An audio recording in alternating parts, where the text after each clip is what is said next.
Vous avez sûrement entendu les propos qu'Emmanuel Macron a tenus sur Haïti et sur le fait que les Haïtiens seraient complètement cons. Ils sont complètement cons.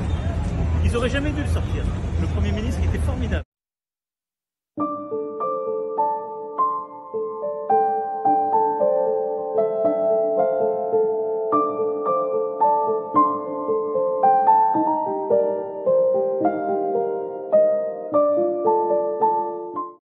Je le dis parce que c'est un motif supplémentaire de demande de destitution du président de la République.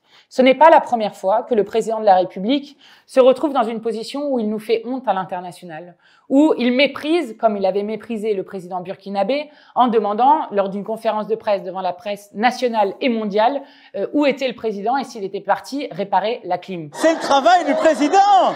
Du coup, il est parti réparer la climatisation.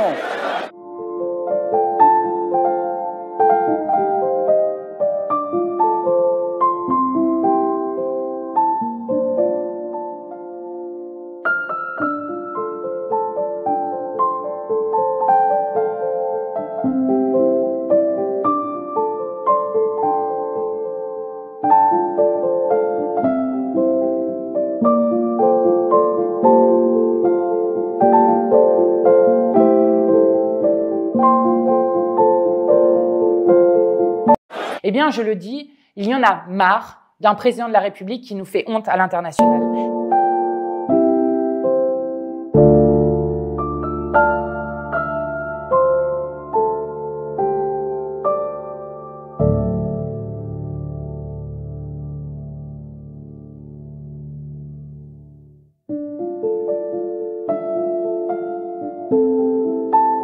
Et non, monsieur Emmanuel Macron, les Haïtiens ne sont pas complètement cons. Ce sont des gens souvent admirables, qui font ce qu'ils peuvent et qui bien souvent doivent vivre à l'extérieur du pays et non à l'intérieur où ils sont bloqués depuis longtemps. Alors, si vous connaissiez un peu l'histoire d'Haïti, monsieur Macron, vous sauriez que c'est le pays d'Antoine Firmin, où en 1885, il avait écrit un fameux essai qui s'appelait « De l'égalité des races humaines », qui répondait aux théories racistes bien répandues à l'époque, notamment aux théories racistes d'Arthur Gobineau et de son abjecte « Inégalité des races humaines ». Si vous connaissiez l'histoire, monsieur Macron, vous sauriez que Haïti est le pays de grands écrivains, comme Jacques Roumain, comme Jacques-Stéphane Alexis. C'est aussi le pays aujourd'hui de Yannick Lahens, d'Edwige Danticat, de l'économiste et femme politique Michel Pierre-Louis, des écrivains Lionel Trouillot, Louis-Philippe d'Alembert, entre autres illustres personnages.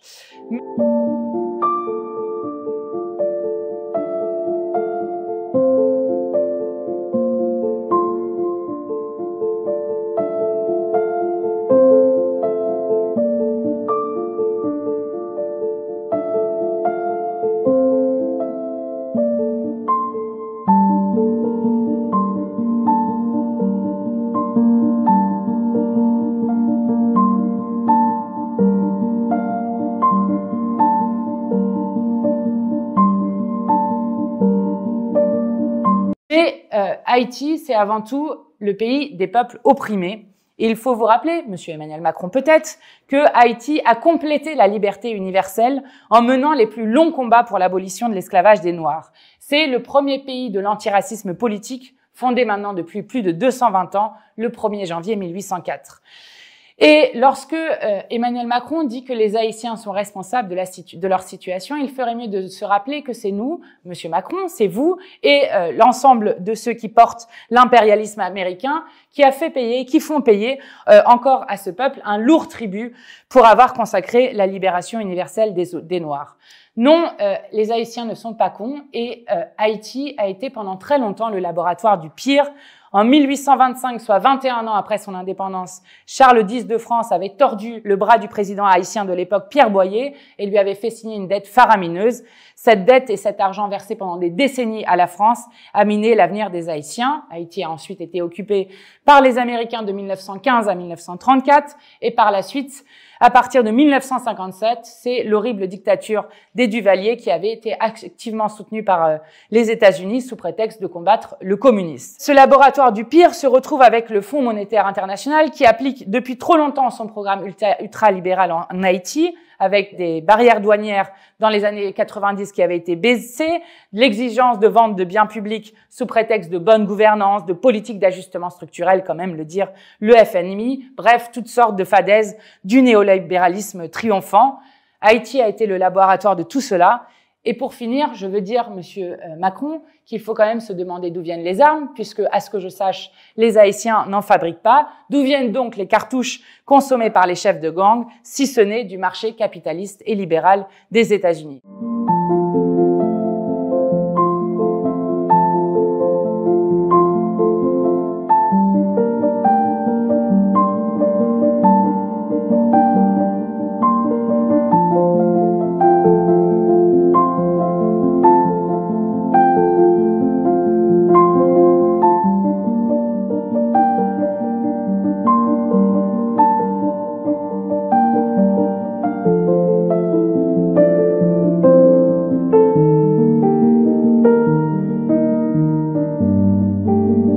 Non, Monsieur Emmanuel Macron, les Haïtiens ne sont pas complètement cons, comme partout. Les peuples en lutte, et plus que la plupart des autres peuples, ils sont victimes d'un ordre impérialiste, frappé d'inégalités chroniques depuis bien trop longtemps, victimes du non-partage des richesses et d'un néolibéralisme que vous forcez ce pays à avaler depuis trop longtemps.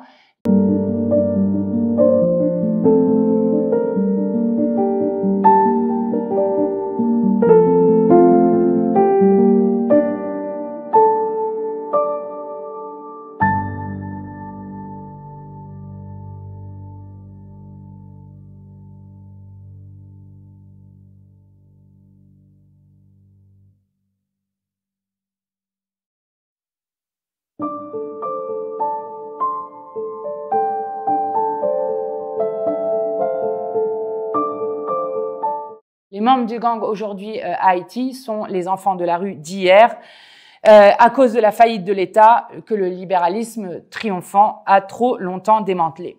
Alors, Monsieur Macron, si vous voulez vous renseigner un seul moment sur la dette haïtienne, je vous invite à lire un livre intitulé « Haïti-France, les chaînes de la dette », livre qui a été écrit par l'historien français récemment disparu Marcel Dorigny et du professeur de géographie Jean-Marie Théodat, préfacé notamment par Thomas Piketty et introduit par le professeur Fritz-Alphonse Jean. Haïti-France, les chaînes de la dette. Sinon, vous pouvez aussi découvrir les écrivains haïtiens. Je vous conseille notamment l'anthologie de la poésie haïtienne parue en 2015 aux éditions du Seuil. Et Haïti, je crois, Monsieur le Président, devrait cesser d'être le laboratoire du pire. Les Haïtiens en luttent ainsi pour changer leur pays. C'est un défi pour la modernité sociale et antiraciste, un défi que nous devrons tôt ou tôt regarder en France. Donc non, Monsieur Macron, les Haïtiens ne sont pas complètement cons et vous devriez regarder l'histoire d'Haïti et l'histoire de la France pour vous rendre compte à quel point le peuple haïtien a tant apporté au monde. Et je veux leur redire mon soutien plein et entier. Très bonne semaine à vous.